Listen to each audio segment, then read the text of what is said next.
Hello.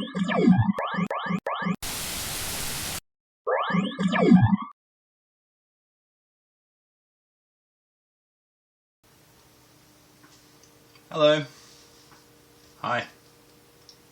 Rob here. Welcome to the first of what will hopefully be many Rob's retrospectives. Here at Bit Seizure, we've focused pretty much entirely on console games. That is, until now. I'm going to show you some of my favourite PC games from the past. There's no real rhyme or reason to the games I'm going to be showing you. Just things that I loved when I was a kid.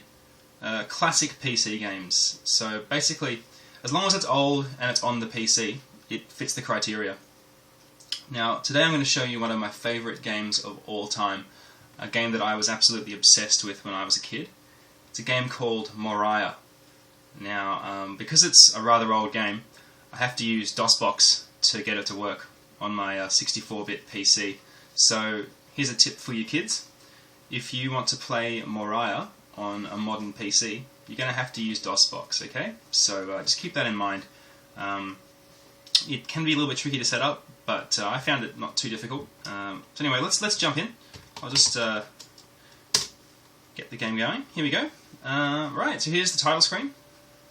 Moria 5.5. Now, it's called Moria, basically because the most up-to-date version of this game was a version made for Unix, so Moria. But just ignore that. The game is called Moria, okay? Was created in the early 80s by a bloke by the name of Robert Allen Cohen.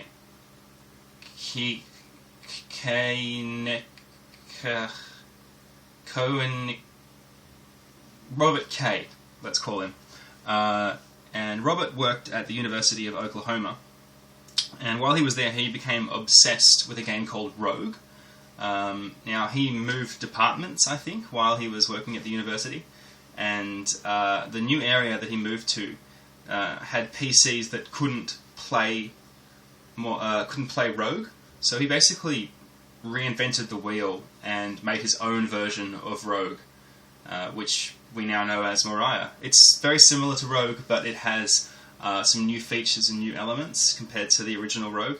It's actually a bit better than Rogue. This is a real roguelike. I know that the term roguelike gets thrown around a lot these days. People compare games to Rogue that perhaps aren't really very roguelike at all. Well, anyway, this is a real roguelike. This is one of the first roguelikes ever. So I hope you enjoy what I'm about to show you. Just a warning.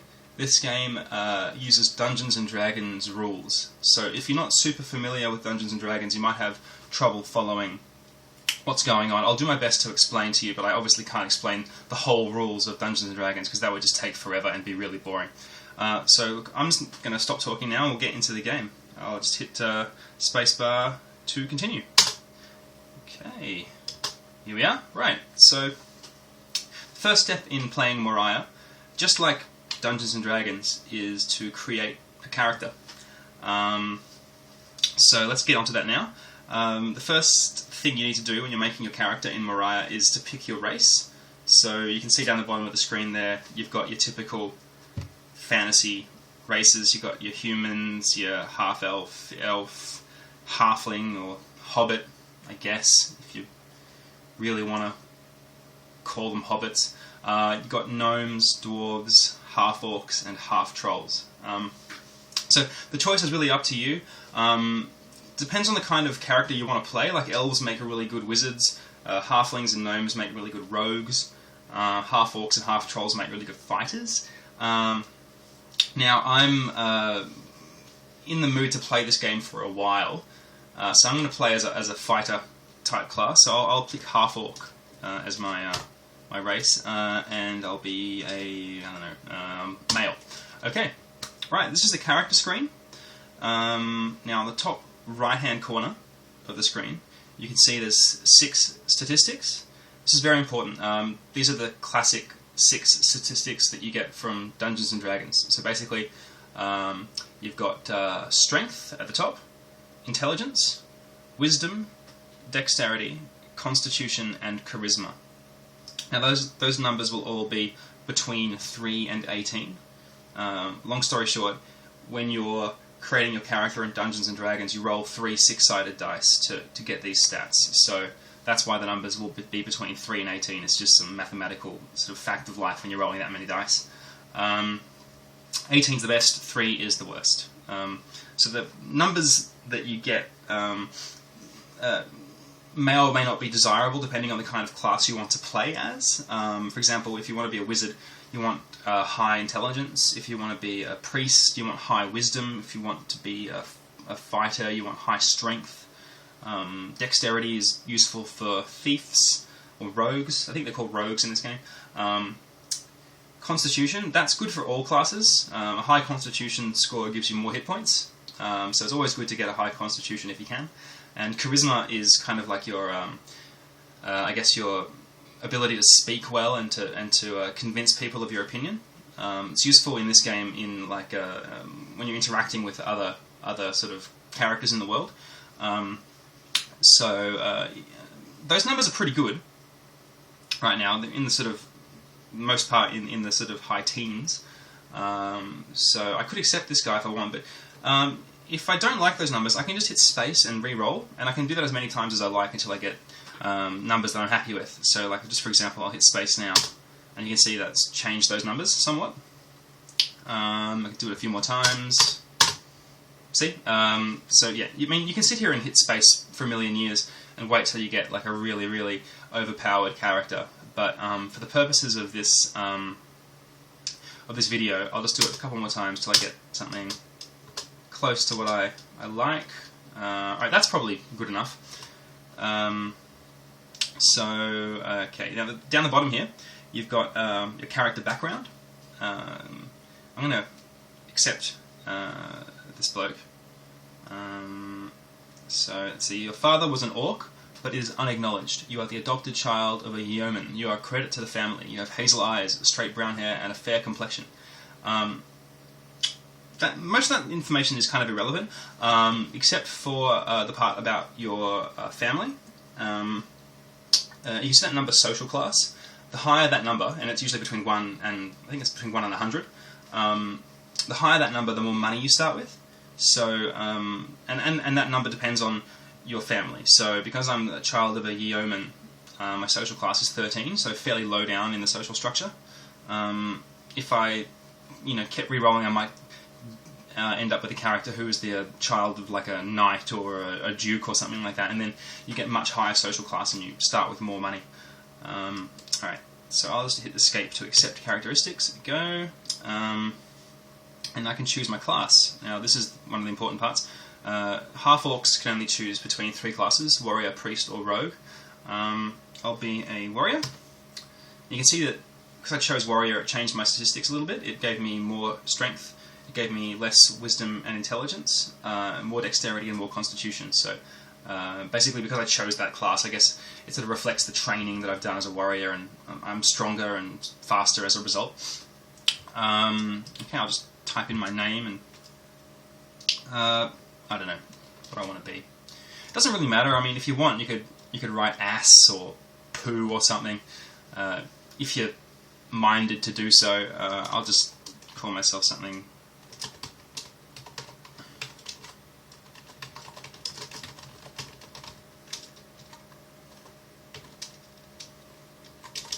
I don't know. Sure, that's good enough. Okay, I'll hit any key to continue, and we'll get into the actual game. Alright, here we are. We're playing Moria. I guess one of the first things you'll notice about this game is that the graphics aren't particularly advanced.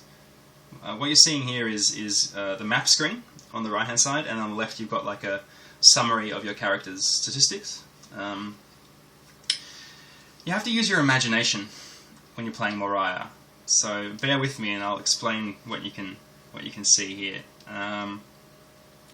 The little @ symbol in the sort of left hand side of the map there, with the flashing line underneath, that's actually me. And I can prove that to you if I start moving around a little bit. There you go. See, I'm moving around, and that's my character in the world. The dots you can see are open spaces. That means there's sort of nothing there.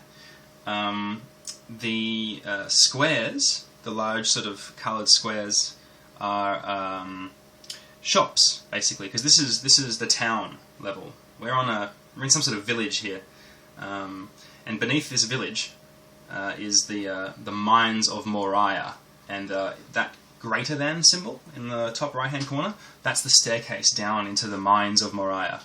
God only knows why these people decided to build a village on top of this like horrific dungeon full of monsters and dragons and stuff. It's really beyond me why they did that.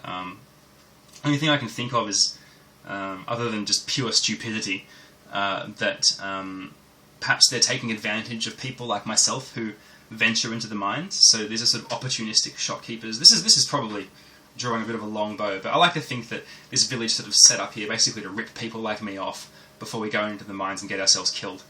Anyway, the numbers on the buildings, those are like the doors into the shops, and the different numbers tell you which kind of shop they are. So, for example, number 1, that's the general store. Number 2, that's, I think, the Weaponsmith. Number 3 is like the armor smith or something like that. And like number 6 is like the magic items store, something like that. So you can tell which shop you want to head towards by those numbers. I guess the last thing you can see on the screen here is those 2 little P's up the top and sort of in the middle of the screen there. Now, those P's represent people. P for people. There's a lot of that in this game, so get used to it now. I don't know what kind of people they are. Maybe they're friendly, maybe they're horrible, mean, nasty people. Maybe they're harmless, maybe they're dangerous. So to find out what kind of person they are, I use the look command, which is X for examine. So if I hit X on the keyboard, then I choose the direction I'm looking in with the numpad. So let's look to the north. You see a filthy street urchin. Ugh. That's all you see in that direction. Okay, and if I look to the right, you see a squint-eyed rogue. That's all you see in that direction. Okay. This is a bit of a problem because street urchins and rogues are known for stealing your stuff. The town is not the most safe place in the world. There's a lot of people in the town level that might, basically fuck you up and take your shit, or even just straight up kill you. So it's wise to be really cautious in the town. So before I do anything, I'm going to check out what my character starts with. I do that by hitting I for inventory, and I can see that in my pack I've got 5 rations of food, I've got soft leather armor, I've got a cloak, I've got a dagger, and I've got 5 torches. First things first, let's put on the armor. So I'm going to hit W to wear, and then I'm going to hit B to wear the soft leather armor, and W and B to wear the cloak. You're wearing a cloak. And lastly, I'll wield the dagger by hitting B. So you're wielding a dagger. Great.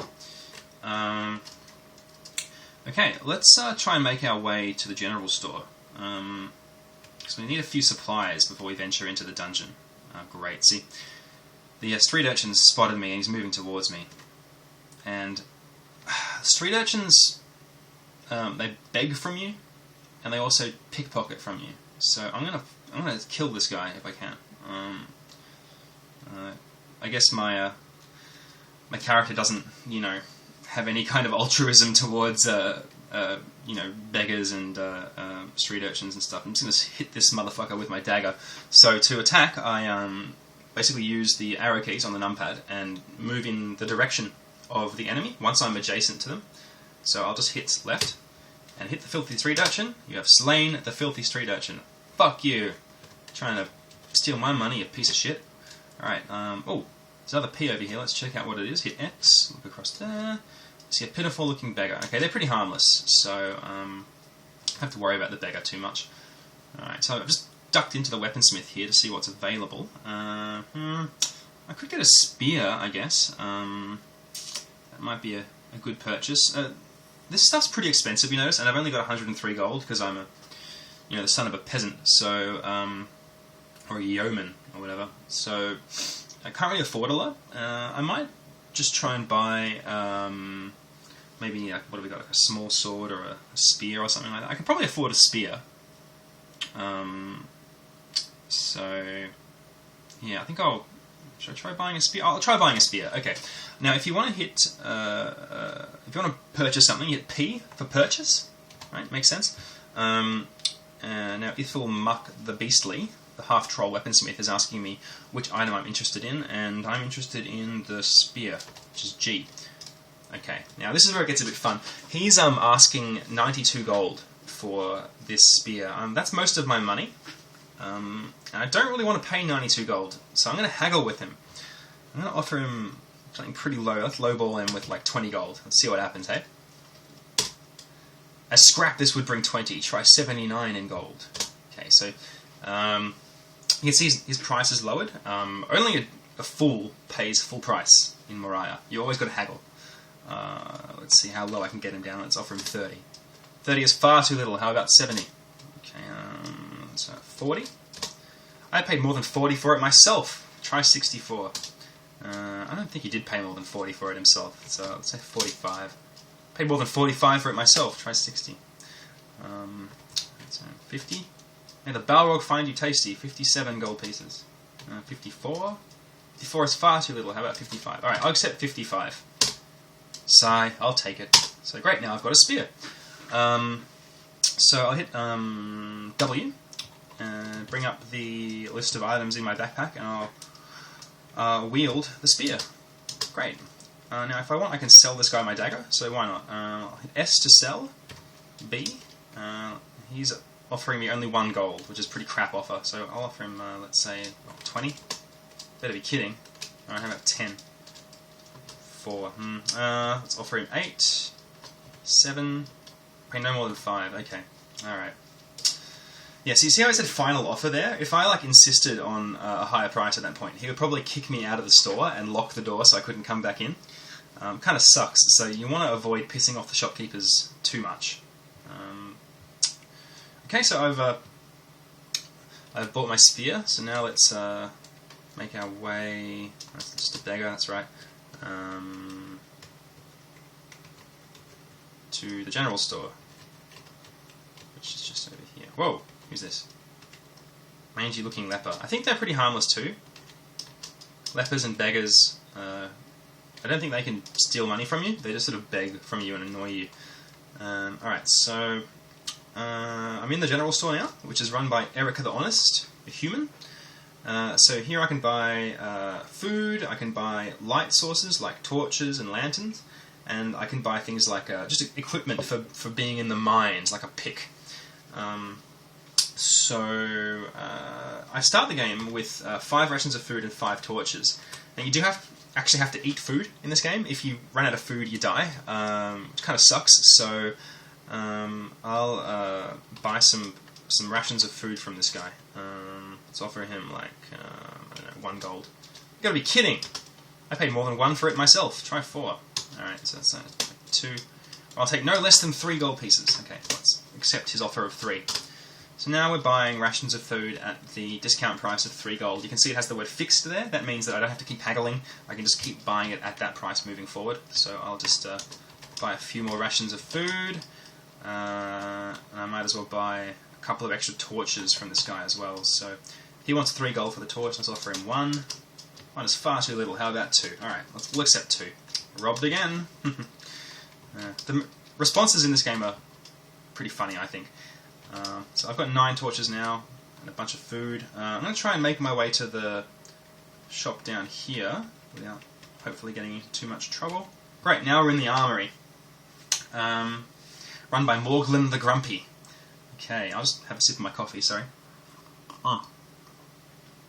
Okay, let's see what kind of armor we can afford. We're pretty poor at this point. We've got 30 gold pieces left. Let me see. I think I might buy I don't know, I can't afford much. I'll get the soft leather cap though, that's pretty cheap. So he's asking for 11, I'll give him 2. Your mother was a troll, 8 or I'll tell. Well, I think my mother was an orc, actually, but, you know, hey. Guess these guys are kind of racist. Drive a hard bargain but taken. Great, so now I've got that leather cap, which I will now wield. There we go, so I'm wearing my leather cap. I'm pretty much out of money at this point, so I'll save the rest of my money, and we'll make our way to the staircase and descend into the depths of Moria. What's this guy? The mangy-looking leper. Stuff off, buddy. Hit the mangy-looking leper. You have slain the mangy-looking leper. Brilliant. Fucking damn beggars. Get a job, you bums. Alright, here we go. Okay, we're standing over the staircase now. Now, if I hit that greater than symbol on the keyboard, I descend into the dungeons of Moria. So, without any further ado, let's get adventuring. Enter a maze of down staircases. You pass through a one-way door. Okay, here we are in the mines of Moria. So I'm standing in a room. Now those C's are some kind of monster. Let's have a look and see what kind of monster they are. So X, to the left, you see a giant yellow centipede. You see an open door. And right this way. You see a giant white centipede. Okay. Let's try taking these guys on. So I'll hit this centipede. Slain the centipede. Great. Well done, Rob. Let's creep up on this guy. You miss the white centipede. You hit the giant white centipede. The giant white centipede bites you. The giant white centipede stings you. Ow! You hit the giant white centipede. You have slain the giant white centipede. So again, I'm just moving in the direction of the enemy to attack them. It's really simple. Alright, so let's go exploring, I guess. You can see my experience points are at 4 because I've killed a few things now. If I get 11, looking on the character sheet here, then I'll level up. So I only get a few more points and then I reach level 2. That's pretty rad. Now, oh, okay. I'm in the dark here. You can see that I can't see anything around me because I don't have a light source. So I'll just hit W and wield a torch. So now I'm wielding a torch. Now torches actually have a limited time before they burn out. That's why you need to carry a bunch of them. It really sucks. Trust me, it is the fucking worst to run out of torches or lantern oil in the dungeon because you can't find your way. It's just awful. Run into some kind of other centipede here, I think. Yep, giant white centipede. Well, we know how to deal with these buggers. Attack! You hit the giant white centipede, you miss the giant white centipede. Giant white centipede bites you. Giant white centipede stings you. You miss the centipede, you hit the centipede, you have slain the centipede. Great. Onwards. And you see that my hit points are at 14. CHP is current hit points. MHP is maximum hit points, 19. If I hit rest, which is like Shift R, and like say rest for like 50 turns. Ugh! So while I was resting, something touched me, which is just not cool, in my opinion. Close that door. Stand here. Let's try resting again. It touches you. Motherfucker. Hit it, you have slain it. So that was like an invisible enemy. It's kind of spooky, but there are invisible enemies in this game. Lucky I'm only on the sort of the first floor of the dungeon.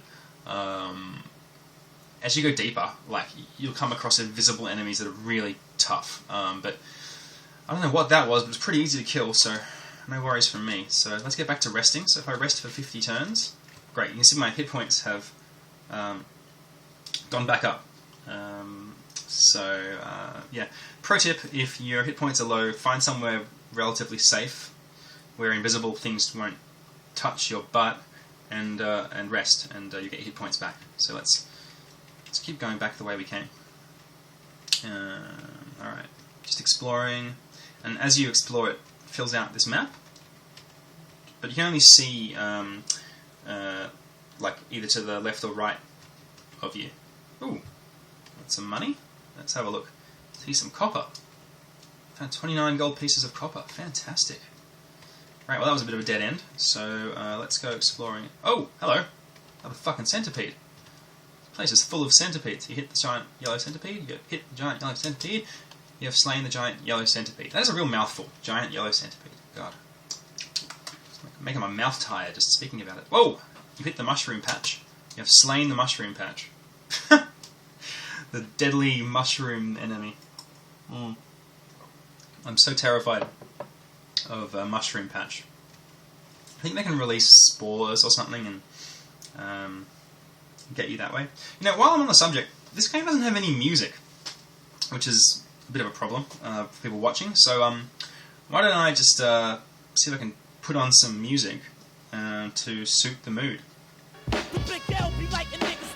Okay. Yeah. Alright. You know, maybe this isn't the most appropriate music for this game, so let's try something a little bit more in character, shall we? Ah, much better. Okay, well, now we've got some jam and tunes in the background. Let's keep going.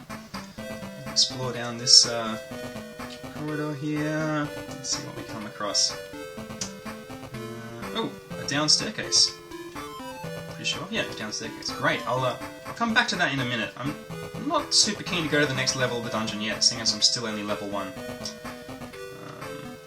What's that question mark? A scroll titled Beckdalf T. Scrolls are like a one-off magic spell. You read the scroll, it casts the spell, and then the scroll is used up, and you can't use it again. The reason I can't understand the title of the scroll is because I don't know what the scroll does. But I think once I know what the spell is, that will actually tell me what the scroll actually does. I'm not going to read the scroll because God knows what spell is written on the scroll. It could be something good, it could be something bad. I really don't want to read a scroll then summon some sort of horrific monster, you know, proceed to tear my eyeballs out and stuff them up my ass. So I'll just play it safe and not read that scroll just yet. Okay, see some copper. Great, free money, hurrah! 42 gold pieces worth of copper. Fucking great. I tell you what, this dungeon of Moria, chock full of treasure. Another mushroom patch. Hooray! Alright, I've slain the grey mushroom patch, and now I'm at level 2. Fantastic. So you can see that I've leveled up, I've got more hit points, and yeah, generally just a better warrior. So I'll just keep exploring now. I'm feeling much more confident now that I'm level 2. What are these R's? There's some R's here in this room. Large brown snake, and another large brown snake. Scary. Alright, let's try fucking up these large brown snakes. Attack! You hit the large brown snake, you hit the large brown snake, large brown snake bites you, large brown snake crushes you. You miss the snake, you hit the snake, you hit the large brown snake, you have slain the large brown snake. Great. Let's kill this one first as well.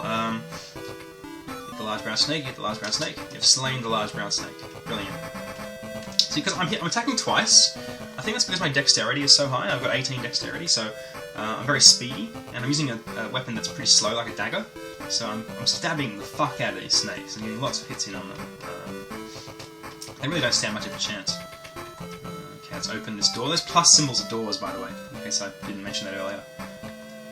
Again, you have to kind of use your imagination here. Just imagine that there's this dark, spooky corridor, and I'm creeping along with my torch, and the flame from the torch is illuminating this door in front of me. It's all very mysterious and cool.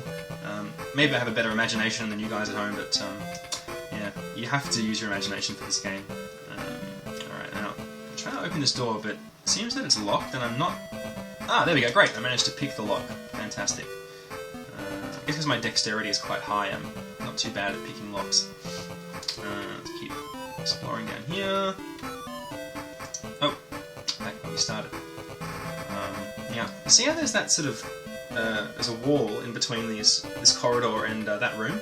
And I've got a sneaking suspicion there might be a secret door in between this corridor and that room. So what I'm going to do is I'm going to turn on search mode by using the hash button, and then I'll just search around a bit here. There we go. Great. Secret door. See, if you get to dead ends, it's always worth having a search, because more often than not there'll be a secret door. Okay, big empty room, except there's some Looks like there's some sort of some money or something in the wall there. You see some copper. It is in some dark rock. Oh, okay. So that's not coins lying on the ground. That's actually like minerals in the walls of the mine. And if I had like a shovel or a pick, I could actually dig that copper out, and then it would sort of become money that I can take. So it's often worthwhile carrying a shovel or a pick with you, so that you can do some mining while you're down here. Alright, let's search around a bit more. Alright, well, I think I might go to the next level. I might regret that, but why not? Let's go down this flight of staircases to the next level of the dungeon. Enter a maze of down staircases. You pass through a one-way door. Okay, we're in a room, and there's a P for person in this room. I bet this guy's going to be real friendly. So let's have a look and see what kind of person I'm dealing with here. I'll hit X, look down, and wait, there we go. A novice rogue. Oh fuck. And what have I got over here? A dagger, main gorge. Let me just try and grab that dagger. He's obviously coming over to hug me and kiss me and stuff, so why don't I just hit right to attack, hit the novice rogue, hit the novice rogue, novice rogue misses you, novice rogue touches you, your purse feels lighter. You bastard! You missed the novice rogue, you hit the novice rogue, you've slain the novice rogue. That prick, he stole money from me! Son of a bitch! Ugh! That's the worst. I hate rogues. Alright, so I've got a slightly better weapon. So I'm currently, how do I figure out what I'm currently... I think it's E. Yeah, I'm currently wielding a spear. Oh, I don't need this dagger. That's fine. The spear's better than dagger. So I'll just, I'll keep that in my pack and I might sell it or something at some point. Oh. Okay. So it looks like there's no way out of this room. But as I said before, dead ends, it might be worth searching around. So let's turn search mode on and see what we can find. Okay, secret door. See, I told you. Let's open that door, and we'll proceed through. I'm at about half an hour now, so I might stop playing soon. Let's see what else we can find down here. Oh, Shrieker Mushroom Patch makes a horrible wail. You hear a sudden stirring in the distance. Crap, see, these Shrieker Mushrooms will like alert enemies in the area to your presence. So they're not dangerous in and of themselves, but they might bring nastier monsters to you, so best to avoid them if you can, or kill them pretty quickly. You hit the Shrieker Mushroom Patch, you have slain the Shrieker Mushroom Patch. Great. Oh, snake. Large black snake. Scary. Alright, let's try taking this guy on. You missed the large black snake. You missed the large black snake. The large black snake bites you. You missed the large black snake. You missed the large black snake. The large black snake bites you, crushes you. Son of a bitch. That's tricky. You hit the large black snake. You hit the large black snake. The large black snake misses you. The large black snake crushes you. See, I've already lost 10 hit points here. This is a pretty tough enemy. You miss. The large black snake bites you and crushes you. Fuck. You miss, bites, crushes. Fuck. I'm gonna retreat. It's that guy. It's kinda tough. Alright. So I just ran back to the starting room and I closed the door. I don't think snakes can open doors, so let me just rest here for a little while. Another 20 turns or something like that. Great. So now I'm back to more or less where I started. Let's go back down here and take this guy on again. Hit the large black snake. You have slain the large black snake. Welcome to level 3. Hurrah! Alright. Fantastic. Well, I don't know if there's much more to show you of this game. You get the idea. All these levels are randomly generated, so every time you go to a level, it's always different. Every time you play this game, it's different. So the adventures that you have are always fresh and new. It's one of the reasons that this game has so much replay value and why I kind of got obsessed with it. It just goes on forever and ever, and every time that you die, you get upset for a little while, but then you just get excited to start a new game and get back into it and see what adventures you can get up to. So look, I think I might actually keep playing this game, and I guess I'll make like a part 2, or just the continuing adventures. So if you want to keep watching me playing Moria, then come back for part 2. But for everyone else, I guess I'll see you next time. If you want to get this game, it's pretty easy to do so. Just do a Google search for Moria PC game, and I think the Wikipedia page actually has a lot of good links. I might put a link in the description of this video so that you can go to the website of the bloke who maintains Moria, and you can easily download the I guess the zip file that contains this game. You can also get this game on Android phone. I'm not sure if you can get it on the iPhone, but you can certainly get Moria along with Rogue and I think Lan, some other classic old roguelike games. I think the name of the game is Roguelike Classics. So you just go to like the Google Play Store and look for Roguelike Classics. You can get a copy of Moria on your phone or tablet. But really, honestly, it's best played on a PC in this way. Just keep in mind, again, if you want to play this on a 64-bit system, you're going to need to use DOSBox. Okay? Well, I think that's all from me. So thanks for watching, and I'll see you next time for more Rob's Retrospective.